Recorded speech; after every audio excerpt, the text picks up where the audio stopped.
22 de mayo a las 5 de la tarde hasta el domingo 27 de mayo a las 2 de la tarde. Esperamos poder daros los resultados de la consulta en la rueda de prensa de la Ejecutiva de Podemos, del Consejo de Coordinación de Podemos, del próximo lunes.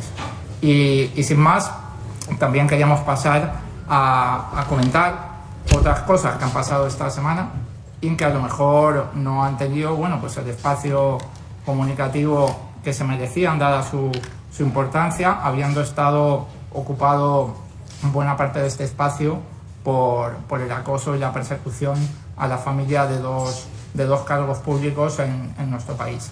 En principio, en primer lugar, hemos hablado y hemos censurado en el debate en el Consejo de Coordinación el caso del señor Agramunt.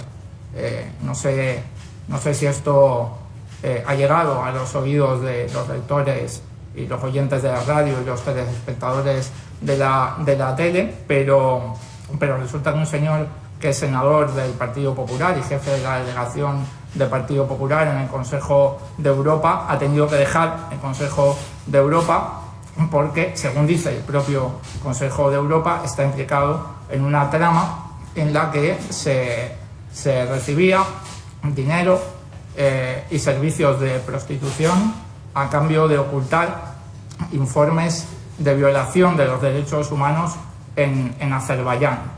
Este señor, además, ha salido en los medios de comunicación diciendo que ya estaba mayor para prostitutas y que si alguien tenía una foto que se la pasara para así poder presumir con sus amigos. Repito, el presidente de la delegación del Partido Popular en el Consejo de Europa, que es un organismo muy importante que se dedica a la vigilancia del cumplimiento de los derechos humanos en la Unión Europea y en el conjunto de países. Este mismo Partido Popular, que tiene senadores implicados por este tipo de asuntos turbios, ha sido investido como el partido que va a gobernar los destinos de los madrileños y las madrileñas en la Comunidad de Madrid, también esta semana. El partido que supuestamente nos vende, que ha venido a regenerar la democracia, Ciudadanos, ha puesto en el gobierno de la Comunidad de Madrid a uno de los representantes del Partido Popular más corrupto de España, al señor Garrido, del Partido Popular de Madrid, del Partido Popular de Granados, del Partido Popular de Ignacio González, del Partido Popular de Gallardón, de Cifuentes, de La Púnica, de La Lezo, del Canal de Isabel II. Esto ha hecho Ciudadanos en la Comunidad de Madrid en su línea de seguir tratando a la gente por imbécil.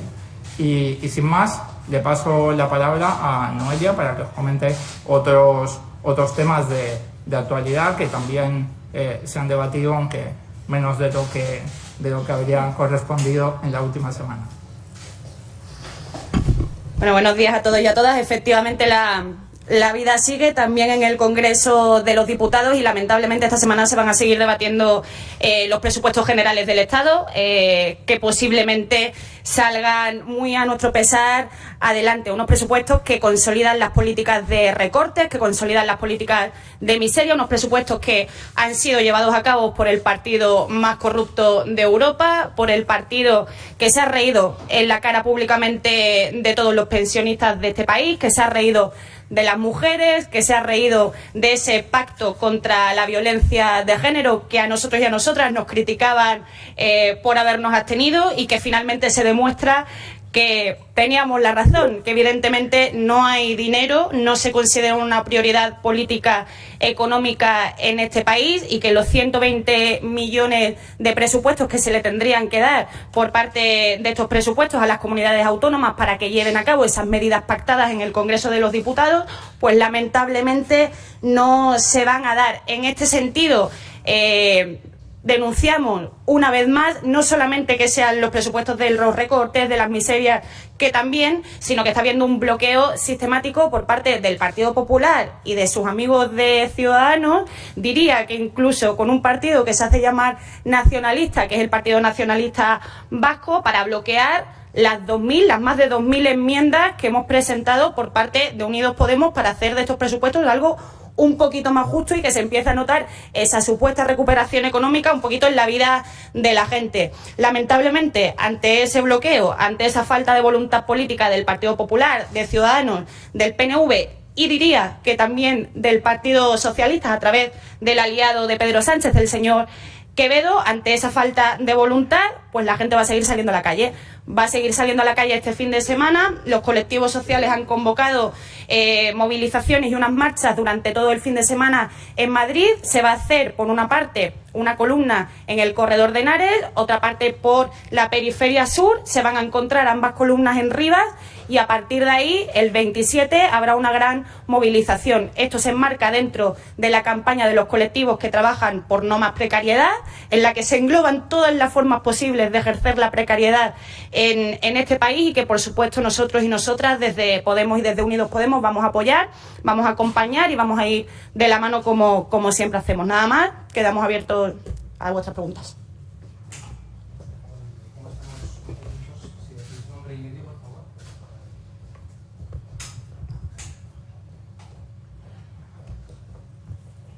¿Qué tal? Hola. No se oye. No. Tampoco. No se oye, compás. A ver ahora, ¿no?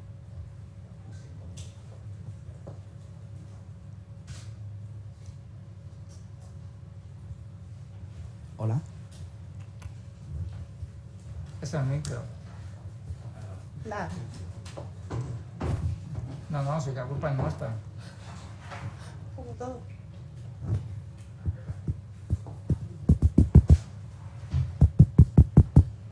Ahora creo que sí. Ahí va. Muchas gracias. Sigo Nuria, de 20 minutos. Quería hacerles dos preguntas sobre la consulta de los próximos días. La primera es quién propuso realizarla, si la iniciativa fue inicialmente del secretario general y en ese caso si la consultó con los órganos de dirección de Podemos. Y en segundo lugar, una pregunta sobre la pregunta de la consulta.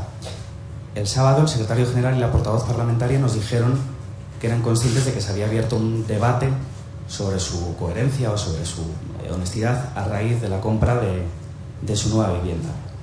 Y sin embargo la pregunta de la consulta no hace ninguna referencia a esa vivienda. Quería preguntarles si no es un poco extraño convocar a las bases a que zanjen un debate sin mencionar en ningún momento en la consulta la polémica que está en el origen de ese debate. Gracias. Sí, en primer lugar, la iniciativa parte, como no puede ser de otra manera, del secretario general y de la portavoz parlamentaria, y hoy pues lo hemos debatido en el Consejo de Coordinación y todo el mundo está de acuerdo en la convocatoria de esta consulta. Respecto de la pregunta, es que la Asamblea Ciudadana de Podemos tiene la capacidad de nombrar cargos orgánicos del partido y de revocarlos, pero no tiene otras capacidades sobre la vida privada de la gente. Hubiera sido muy raro que la pregunta hubiera tocado esos temas.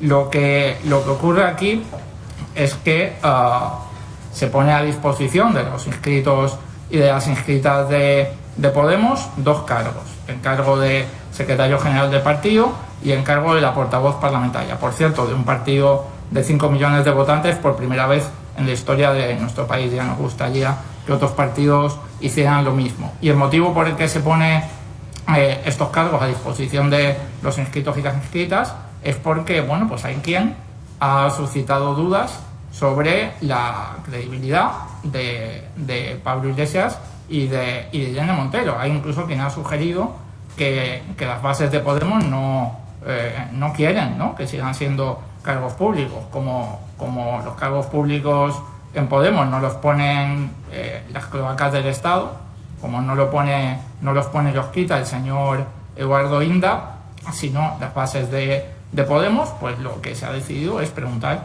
a las bases de Podemos qué piensan de si Pablo Iglesias y Irene Montero pueden o no seguir en sus cargos,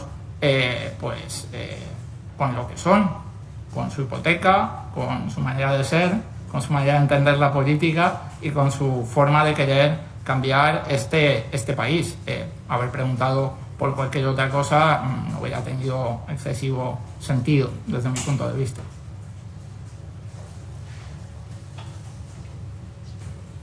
Buenos días, Virginia Mayoral, de Informativos Telecinco. Les quería preguntar una duda que tengo. Si esto se considera una consulta revocatoria, creo que entre sus normas está que no se puede convocar una consulta revocatoria si no ha pasado la mitad del mandato, en este caso del secretario general. Un mandato que todavía esa mitad no se ha producido. No sé si eso va en contra de sus propias normas o es una norma que es flexible y se puede adaptar. Y en segundo lugar, les quería preguntar también, si no consideran que se está dando la sensación, es una pregunta que me gustaría hacer al secretario general, pero últimamente no hemos podido, no ha habido ruedas de prensa con él. Si por todo este motivo no tienen la sensación de que se está ocultando, tanto para tomar decisiones, como en este caso la posibilidad de dimitir o no, si se están ocultando detrás de la militancia o se están ocultando, por ejemplo, detrás de ustedes mismos por no dar la cara para dar la rueda de prensa. Gracias. Sí, no se preocupe que la consulta es completamente reglamentaria, la tranquilizo aquí en vivo y en directo. Y respecto de las ruedas de prensa de la Ejecutiva, siempre pues salimos Noelia Ver y yo, creo que es lo habitual, y no se preocupen que a lo largo de la semana tendrán la posibilidad de hacerles todas las preguntas que ustedes quieran al secretario general de Podemos, que por cierto es uno de los líderes políticos que más da la cara en este país, y creo que sugerir lo contrario pues es, en fin, faltar a la verdad.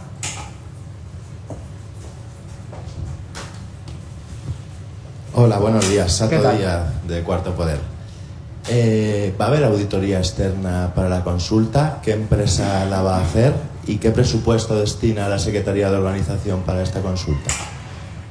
Sí, la consulta es exactamente igual que todas las votaciones que ha habido antes en Podemos, con las mismas medidas de seguridad y con los mismos parámetros. En concreto, tiene las mismas medidas de seguridad y los mismos parámetros que la última votación que hubo, en la cual los inscritos e inscritas de la Comunidad de Madrid eligieron a Íñigo Errejón como candidato a la Comunidad de Madrid. Luego pasamos esos datos, pero vamos, es lo habitual, exactamente lo mismo que lo que ocurrió cuando se eligió a Íñigo Errejón para encabezar la candidatura a la Comunidad de Madrid, lo mismo. Hola, buenas tardes. Álvaro Carvajal, del diario El Mundo. Quería volver a rehacer la pregunta de mi compañero de Cuarto Poder. ¿Qué empresa va a auditar los resultados? En segundo lugar, quería saber qué umbral de participación pensáis que puede ser que puede suponer un aval importante para legitimar la consulta. Y por último quería preguntar ¿qué opinión os merece que hay gente que piensa que la consulta es una huida hacia adelante tanto de Iglesias y de Montero? Respecto a la última pregunta, bueno, cada uno es libre de opinar lo que quiera. Yo creo que en los días que hemos pasado, lo correcto o lo más sano, ¿no?, para el debate público en nuestro país sería que la gente opinara sobre el acoso y la persecución a la que se ha sometido a la familia de dos cargos públicos en nuestro país. Y no lo digo porque sean cargos públicos de Podemos. Creo que cuando se persigue a una pareja al supermercado, cuando se le persigue cuando va a pasear a los perros, cuando sicarios que trabajan para las cloacas del Estado les persiguen en un hospital, fotografían la ecografía de sus futuros hijos y la publican en sus medios de comunicación, creo que cuando circula la dirección exacta de donde van a vivir pronto dos bebés con los resultados que estamos viendo estos días, con fascistas violentos en las inmediaciones de esta casa.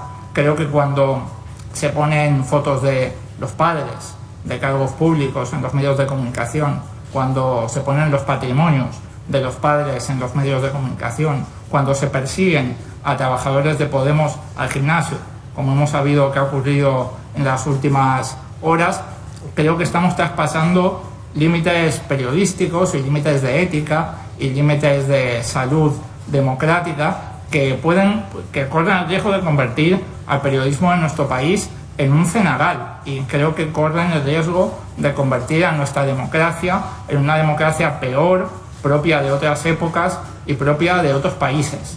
Respetando las opiniones de todo el mundo respecto de esta consulta, yo creo que de lo que tocaría opinar estos días es de este acoso y esta persecución tan grave que estamos viendo, que desde luego nosotros pues no le deseamos ni a Albert Rivera, ni a Pedro Sánchez, ni a Mariano Rajoy, ni a ninguno de los creadores de opinión de este país, que también tienen una gran influencia en la vida política.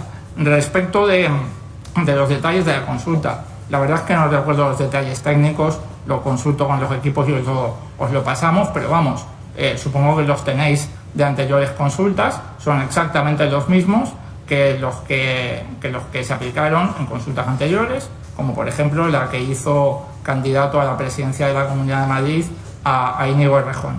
Y respecto de entrar a valorar los resultados antes de que se produzcan, yo creo que el orden sensato es el inverso. Creo que es mejor esperar a que los resultados se produzcan para después valorarlos, porque si no tendríamos que valorar 7 escenarios diferentes y eso es muy complicado. ¿Qué tal? Buenos días, en directo para Al Rojo Vivo, Las Sextas Noticias. Yo quería preguntarles, porque hemos podido escuchar a algún cargo de su partido y algún representante público, por ejemplo, el otro día la alcaldesa de Barcelona, Ada Colau, dijo en La Sexta Noche que incluso le parecía desmesurado una consulta sobre este tema. Yo no sé si en el debate que dicen ustedes que han tenido sobre la posibilidad de hacer o no la consulta ha habido voces discrepantes o todo el mundo estaba de acuerdo, o le han llegado también opiniones sobre que una consulta sobre un tema como este era quizás algo desmesurado. Y por otra parte también quería saber en el censo cuánta gente finalmente tendrá derecho a votar, a pronunciarse sobre esto. Muchas gracias. Sí, respecto a la última pregunta, os pasamos luego los datos exactos, pero vamos, todo el mundo que estuviera inscrito en Podemos hasta antes del día sábado, es decir, hasta el pasado viernes, todo el mundo podrá votar. Y respecto de la primera pregunta, quiero agradecer las palabras de Ada Colau y su apoyo a la opción personal de Pablo Iglesias y de Irene Montero, y también que dijera que ojalá más líderes políticos hicieran lo mismo. Yo estoy de acuerdo en que todo esto es desmesurado. Yo creo que el acoso y la persecución que hemos visto a la familia de Pablo Iglesias y de Irene Montero en efecto es desmesurado. Creo que nunca lo habíamos visto en este país. Creo que convierte a nuestra democracia en algo peor, y aprovecho pues para pedir por favor que este acoso pare. Es decir, creo que periodismo no es difundir lo que las cloacas del Estado publican para destruir personalmente a cargos públicos. Creo que el periodismo es otra cosa. Creo que el periodismo es una profesión noble que ayuda a que tengamos una democracia sana y una democracia mejor. Y pido por favor desde aquí que se pare de acosar a la familia de Pablo Iglesias y de Irene Montero, porque creo que es algo repugnante y creo que es algo que nos devuelve a épocas pasadas y que nos devuelve a otros lugares de la geografía de nuestro planeta.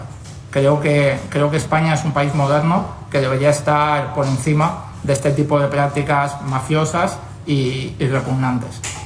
Así que pido por favor que pare el acoso a la familia de Pablo y de Irene. ¿La consulta también es desmesurada? Es desmesurada toda la situación.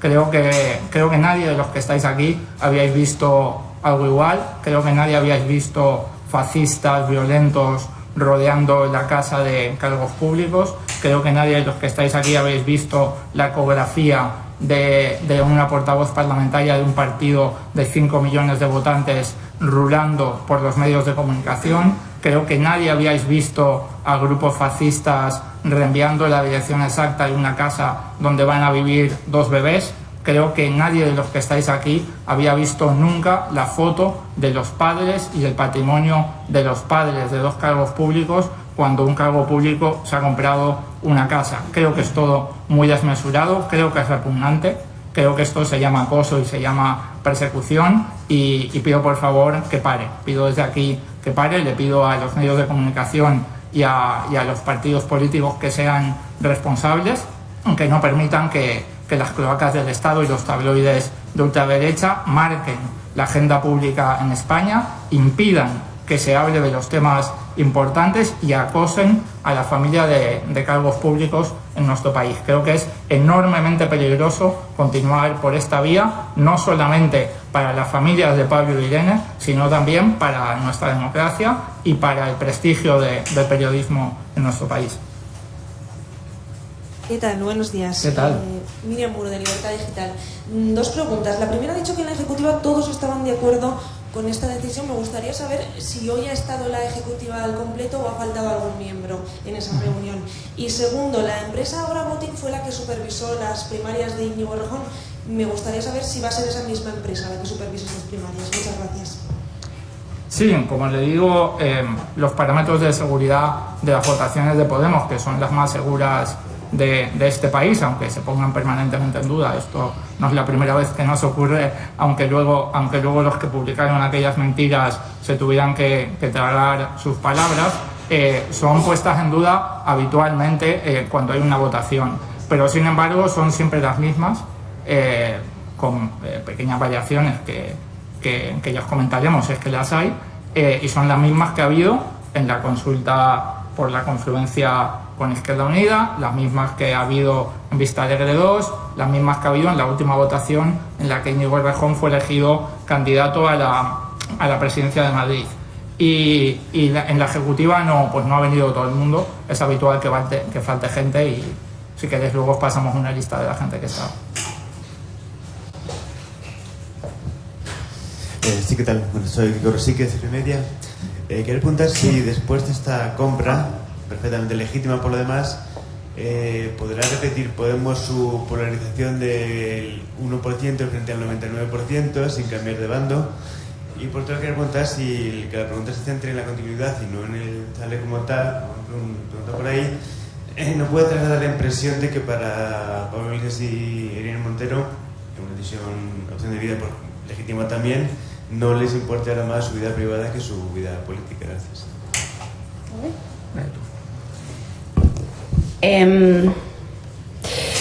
Sinceramente, yo creo que no es incompatible defender los derechos de las mayorías sociales, la dignidad para todos y para todas, la vivienda digna para todos y para todas, ponérsele de frente a los bancos cuando los bancos especulan con nuestras vidas, ponerse de frente a los partidos políticos que ejercen políticas que nos dejan relegados a la miseria, con tener también una vida digna propia cuando te están acosando, como decía Pablo Echenique, cuando vivías en una casa en Vallecas y tuviste que irte porque había prensa y persecución también ahí, cuando también se criticaba que vivieras ahí, cuando te vas a otra casa y también hay persecución y hay acoso ahí, cuando te vas a una tercera y hay ya hasta fascistas poniendo carteles o invitando a una barbacoa masiva.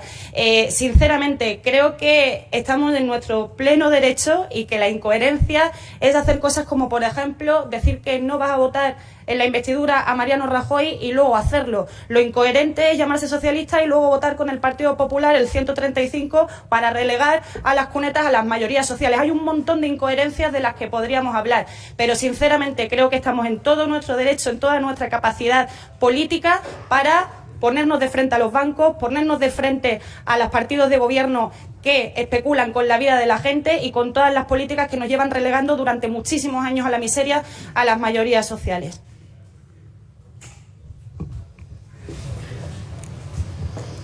Hola, buenos días. ¿Qué tal? Iván Gil del Confidencial. Quería preguntarles, dicen que los datos técnicos son como en anteriores consultas, una valoración más cuantitativa sobre el tema de la participación. ¿Qué cifras más o menos manejan para valorar que ese respaldo es suficiente? Entiendo que en Vistalegre 2 hubo 150.000 votos, más o menos, más de la mitad fueron para el equipo del actual secretario general. No sé si las cifras irían un poco por ahí. Y por otro lado, a pesar que usted dice que no valoran escenarios, entiendo que sí se valora, por lo menos técnicamente también, el escenario de que salga sí a este revocatorio o esta ratificación de su cargo, y en ese caso, ¿cómo sería un poco el proceso técnicamente? Sí, como digo, es muy difícil prever la participación en una consulta de Podemos. Por eso creo que no tiene excesivo sentido valorarlo previamente o poner cotas. Respecto del posible resultado, yo creo que la gente de Podemos es gente inteligente. Yo creo que sabe distinguir entre el acoso y la persecución a una familia y otro tipo de cosas. Por lo tanto, ya digo, confío en la inteligencia de las bases de Podemos, y en todo caso, como digo, hay demasiados escenarios, la gente vota lo que quiere, y por lo tanto creo que entrar a valorarlos previamente abriría pues un árbol de escenarios con demasiadas ramas, con lo cual creo que es mejor esperar y valorar después de que se vote.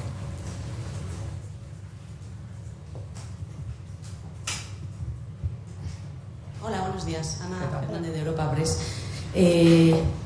Quería saber si pasados todos estos días y viendo todas las reacciones que se han producido entre las bases, se ha demostrado, es un hecho, que entre ciertos sectores o personas pues se ha generado malestar por esta operación inmobiliaria, en el sentido de que creen que es incoherente con los planteamientos que habían defendido. Me refiero a gente de sus bases, no de otros partidos. Entonces quería saber si hacia ellos hacen algún tipo de autocrítica y qué mensaje les dan de cara a esta consulta. Gracias. La autocrítica es la consulta que se va a hacer.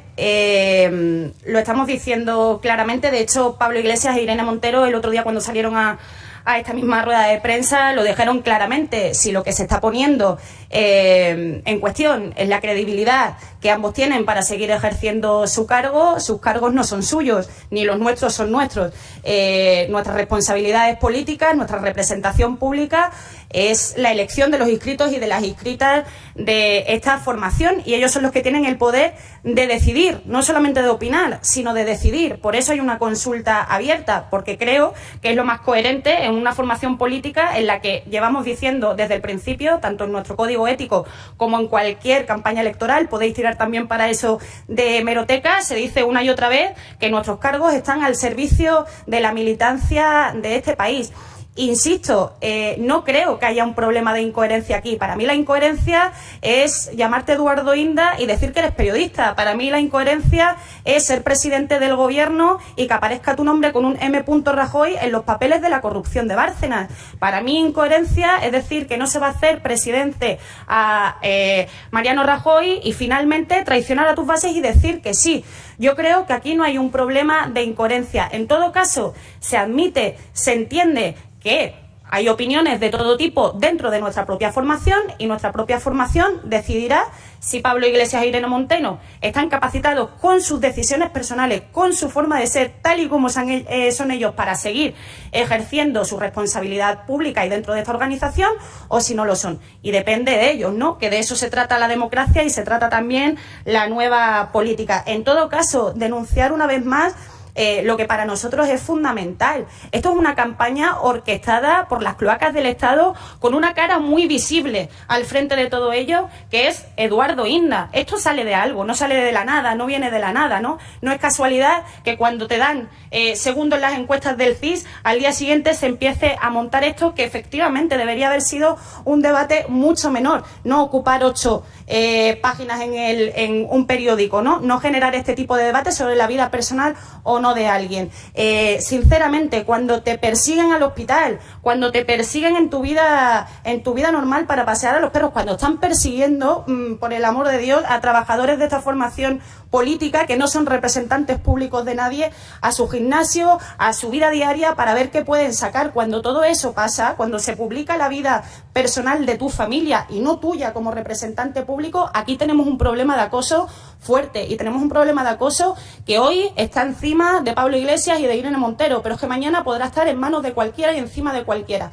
No se lo deseamos a nadie, y yo insisto y ratifico las palabras de mi compañero Echenique, pedimos que por favor esto pare ya, porque esto no tiene nada que ver con la política, esto tiene que ver con la destrucción de 2 personas para acabar con la posibilidad política de llevar a cabo un cambio político en este país. Y eso es lo que está pasando aquí, orquestado con una cabeza muy visible al frente, que es la del señor Eduardo Inda.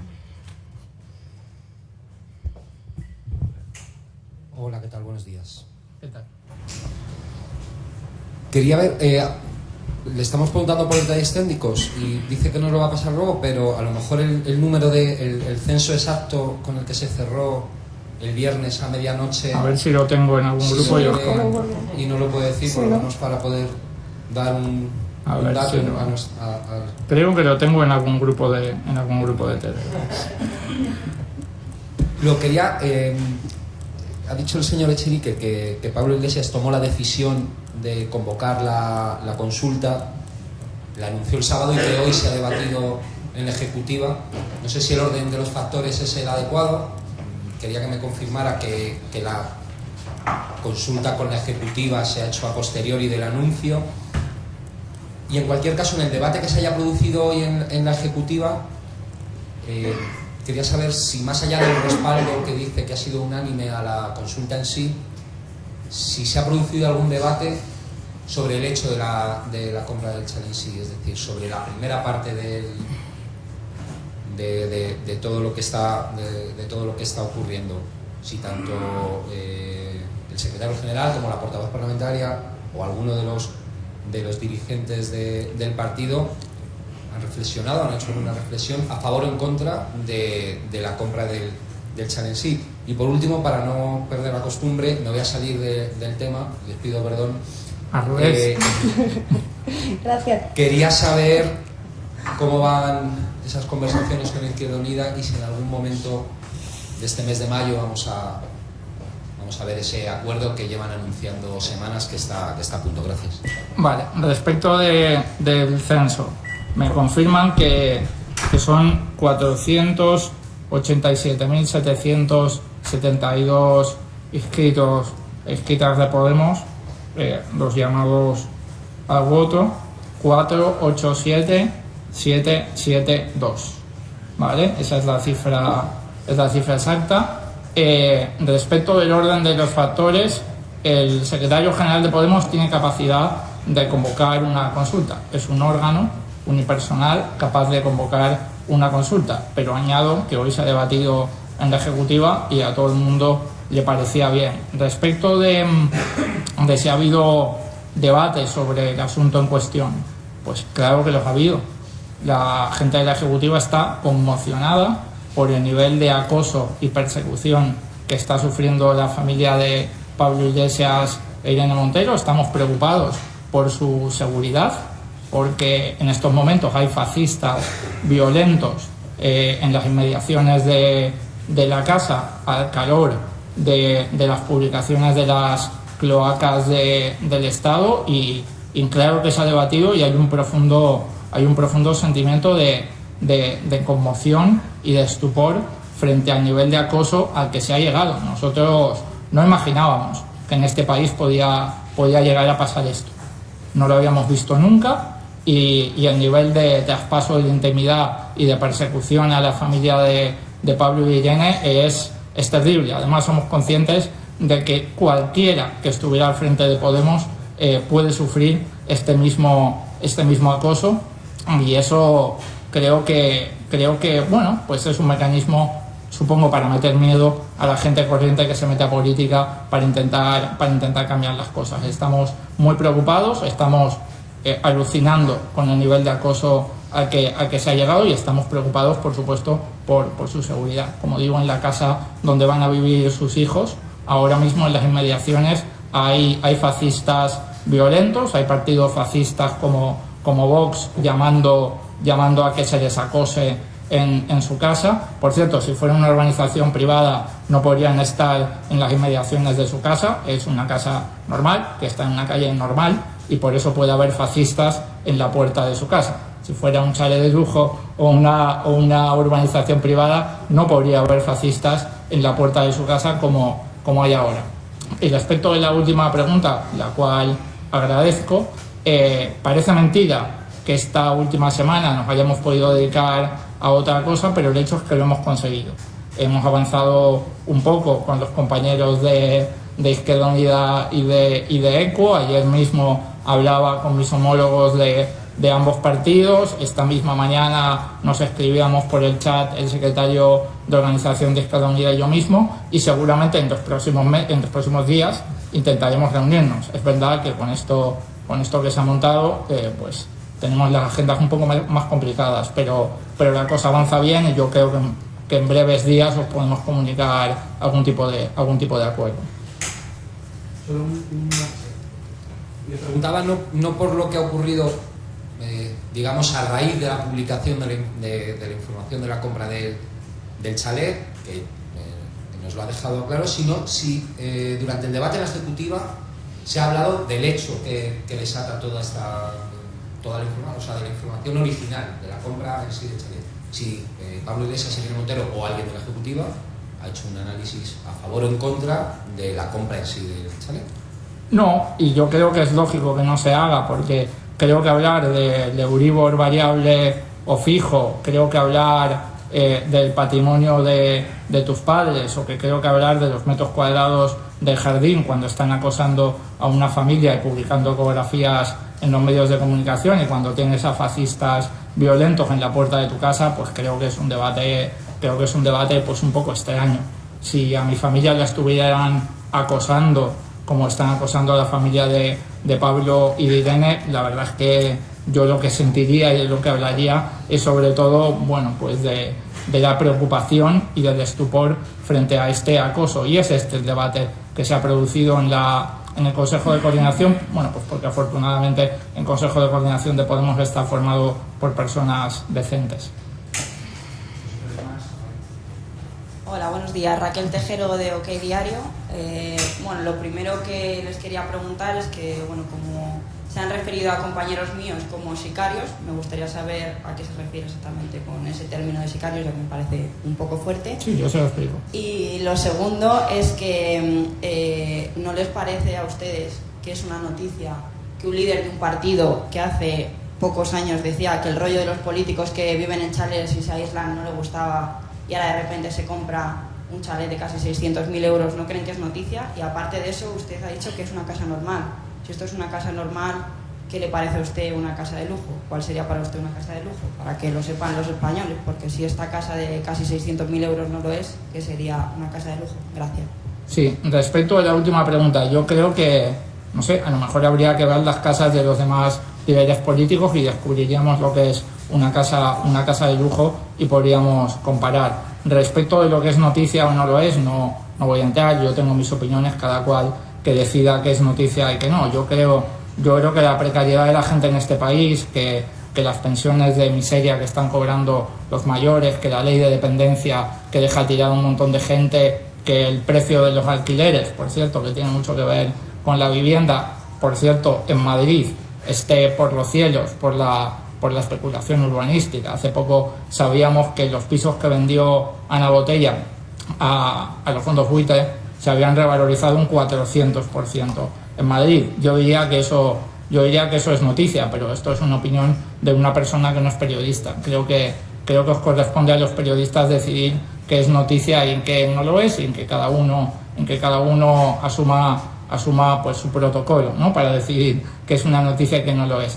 Y respecto de calificativo de sicario al señor Eduardo Inda, yo básicamente me refiero a la hemeroteca. El señor Eduardo Inda tiene decenas de llamadas con el comisario Villarejo, que participó presuntamente del apuñalamiento de la doctora Pinto en el caso del compillogi de la reina Leticia. El señor Eduardo Inda fue instrumental en mandar una cabeza de caballo ensangrentada a la señora Cifuentes para hacerla dimitir cuando sus adversarios políticos la querían tumbar, y el señor Eduardo Inda está condenado por publicar mentiras sobre Podemos en OK Diario. Esto, desde mi punto de vista, encaja perfectamente en la definición de un sicario. Es una persona a la que, bueno, pues ciertos personajes de comportamiento mafioso contratan para ir a destruir a una persona. En este caso, destruir mediáticamente, destruir civilmente, destruir personalmente. Esto es lo que yo creo que es un sicario, y creo que la RAE estará de acuerdo conmigo. Hola, buenos días. José Marcos, Diario El País. Quería preguntarles si les han llegado, siguiendo con este tema y luego preguntando de otros, si les han llegado desde los territorios algún tipo de mensajes o no, preocupación que se está diciendo en las bases y demás, si está habiendo un aumento o un descenso del número de inscritos, no lo sé, se me ocurre. Y luego, cambiando de asunto, quería preguntarles por la crisis en Cataluña. No sé qué les parece, por un lado, que se continúe con la aplicación del 155 en respuesta a la decisión del gobierno del señor Quim Torra de incluir entre los consellers a dos detenidos y a otros 2 políticos que se encuentran fuera de España. La última pregunta, tercera y última, se me ocurre, sería en relación al acto de ayer de Ciudadanos. Porque creo que no se les ha preguntado, entonces una valoración respecto de la campaña contra los nacionalismos y demás que dice impulsar el señor Rivera. Gracias. Con respecto a Cataluña, pues a ver, la situación sigue siendo de excepcionalidad democrática, evidentemente, ¿no? Creo que hay 2 trenes que siguen queriendo chocar y que la situación se normalizará el día en el que todas las partes implicadas entiendan que solamente a través del diálogo, de sentarse en una mesa y de tratar vías políticas y soluciones políticas, esto empezará a representar un poco al pueblo catalán. Nuestra opinión con el actual nombramiento y con el actual gobierno, sinceramente, nosotros lo venimos diciendo desde el principio, no íbamos a apoyar a un candidato de la derecha catalana ni de la derecha española. Eso lo dijimos por activa y por pasiva, porque para nosotros lo más importante es responder a la situación de urgencia social que se vive en Cataluña. Tampoco nos gusta en concreto a la persona que se ha elegido, no por nada, sino porque es una persona que ha demostrado ser racista y xenófoba. Entre otras cosas, porque está construyendo un gobierno que no es paritario. Cuando todas las mujeres de este país estamos en las calles diciendo que tiene que haber paridad en los órganos de decisión y en todos los ámbitos de representación pública, me parece cuanto menos torpe que no tenga en cuenta la paridad. Pero sencillamente porque va a aplicar políticas de derechas. Y en este mismo sentido te respondo a la de Ciudadanos. Nosotros no valoramos el acto en sí que tenga un partido político, una formación política. A nosotros lo que nos preocupa es que Albert Rivera y la formación que representa, lo único que ha hecho con el tema catalán es echar más leña al fuego sistemáticamente y entrar en una especie de competición a ver quién es más bruto y quién es más duro, si él o Mariano Rajoy. Y creo que en ese sentido no solamente no tiene credibilidad ninguna, sino que lo que a mí me interesa es que no votara los presupuestos generales de Mariano Rajoy, ¿no? Que no se pelee con él delante de una cámara y que luego saque adelante unos presupuestos generales que van a seguir condenando a la miseria a las mayorías sociales de este país. A mí lo que me importa es que sean la muleta de las grandes empresas del IBEX 35 y que tengan políticas pensadas para mantener los privilegios de unos pocos y no para las mayorías sociales. A mí lo que me preocupa de Ciudadanos es que sea una formación machista, que no solamente está en contra de las cuotas, sino que apuesta por políticas como la gestación subrogada o que no tiene a bien compartir los permisos de maternidad y de paternidad de una forma justa y equilibrada, y que además tiene un líder político que el día en el que toda España sale a la calle con las mujeres adelante se pone delante de ellas a decir que la revolución feminista es suya. Todo eso es lo que a mí sinceramente me preocupa de Ciudadanos, ¿no? Que desde luego se está presentando única y exclusivamente como el recambio del Partido Popular, única y exclusivamente como el recambio del Partido Popular. Y respecto de los comentarios, a mí sinceramente todo lo que me ha llegado son mensajes de apoyo a Pablo Iglesias e Irene Montero. A lo mejor otras personas de Podemos que tengan otros entornos han recibido otros mensajes. Los que yo he recibido son todos de apoyo y de preocupación. Y creo que esto tiene mucho que ver con que Pablo Iglesias e Irene Montero, desde que existe Podemos, han defendido siempre a todos los compañeros y compañeras sobre los cuales se han intentado montar escándalos, aunque tuvieran contenido personal o aunque tuvieran contenido político. Okay, ya. ¿Listo?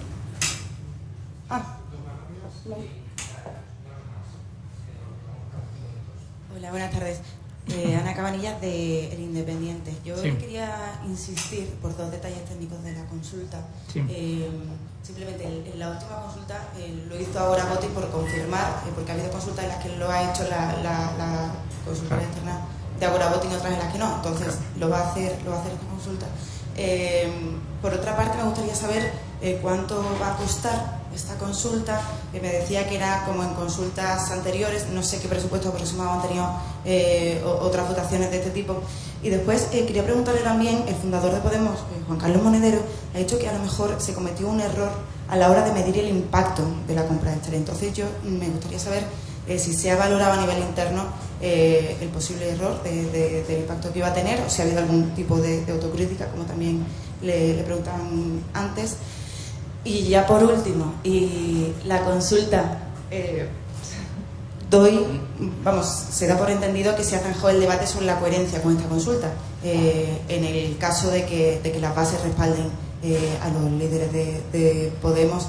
Se entenderá que las bases avalan la compra del chalet. Muchas gracias.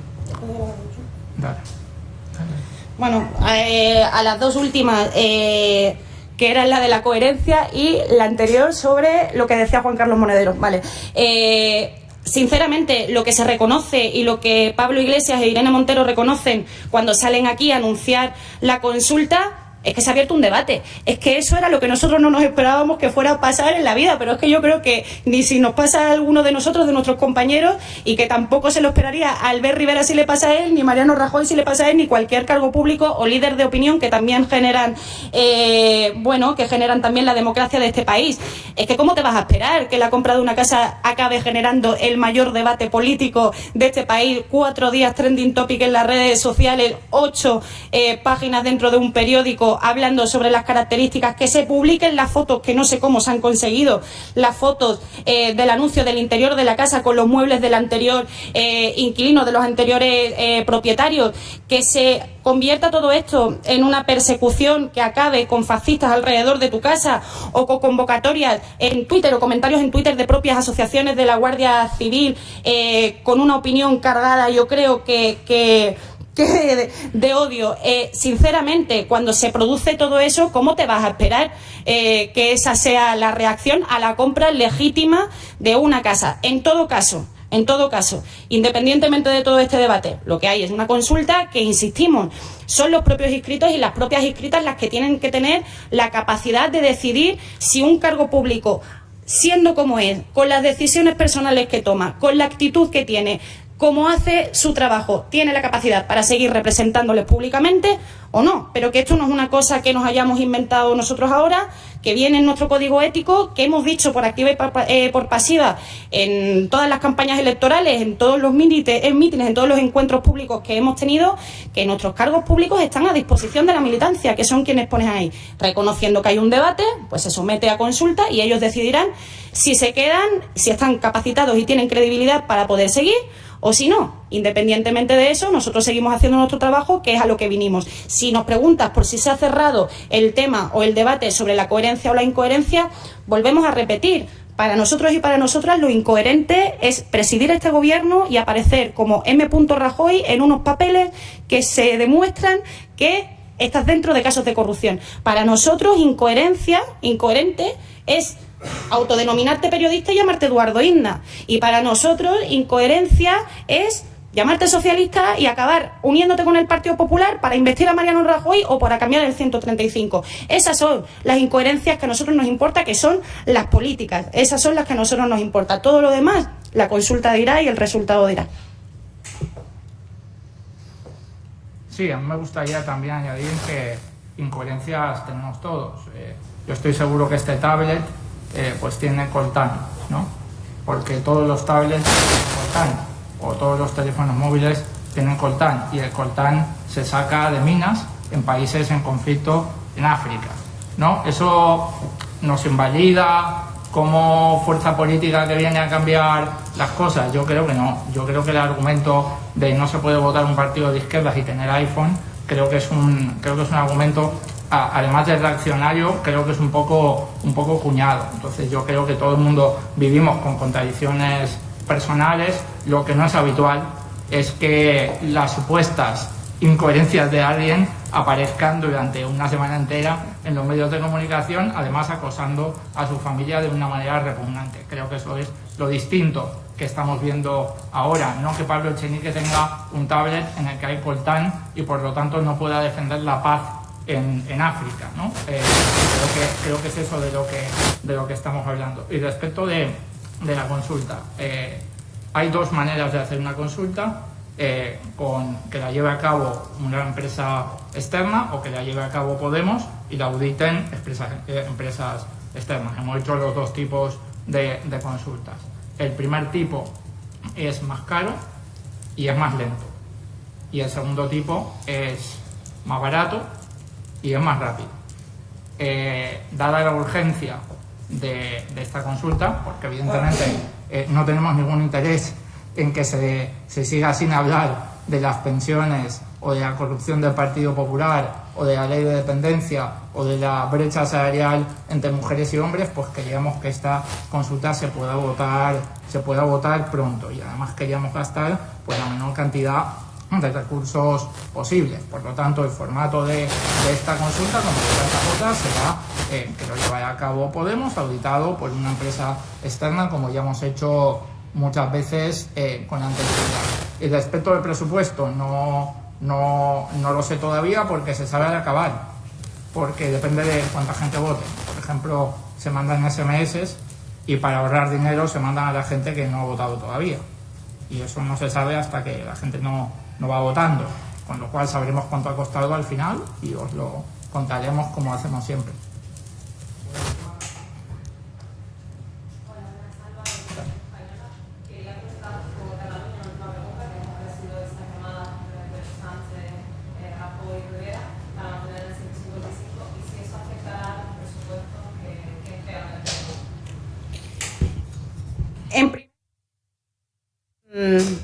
Queríamos aclarar que nosotros y nosotras todavía estamos esperando que Mariano Rajoy, que el gobierno cite a Pablo Iglesias, a nuestro secretario general, para tener esa reunión para hablar del asunto catalán y efectivamente para debatir también cómo va a afectar todo eso a la puesta en marcha de los presupuestos generales del Estado. Creo que es fundamental que esa conversación se dé y se dé ya, ¿no? En vías de un diálogo en el que todas las partes puedan expresar democráticamente su opinión, y más aquellas fuerzas políticas que lo que plantean son soluciones intermedias y y políticas y no judiciales y no de mano dura, pues tengan un papel en todo esto, ¿no?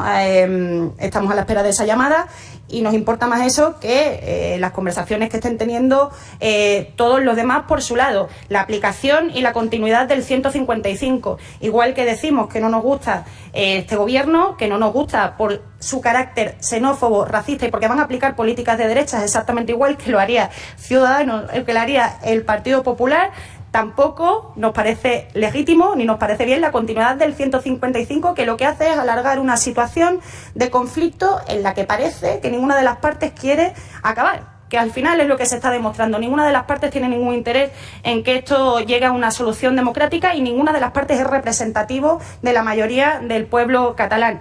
En este sentido, insistir, o sea, la única forma de hacerlo, y a pesar y entendiendo que se necesita un gobierno para poner en marcha ya las políticas, lo que necesitamos es sentarnos en una mesa, todas las partes implicadas, e intentar llegar a una situación que no sea de extremos, que no sea de latigazos, que no sea de represión, que no sea de falta de soberanía ni de democracia, que sea de llegar a soluciones pactadas que satisfagan o intenten satisfacer a todas las partes, por lo menos que hubiese la voluntad de hacerlo. Muchas gracias.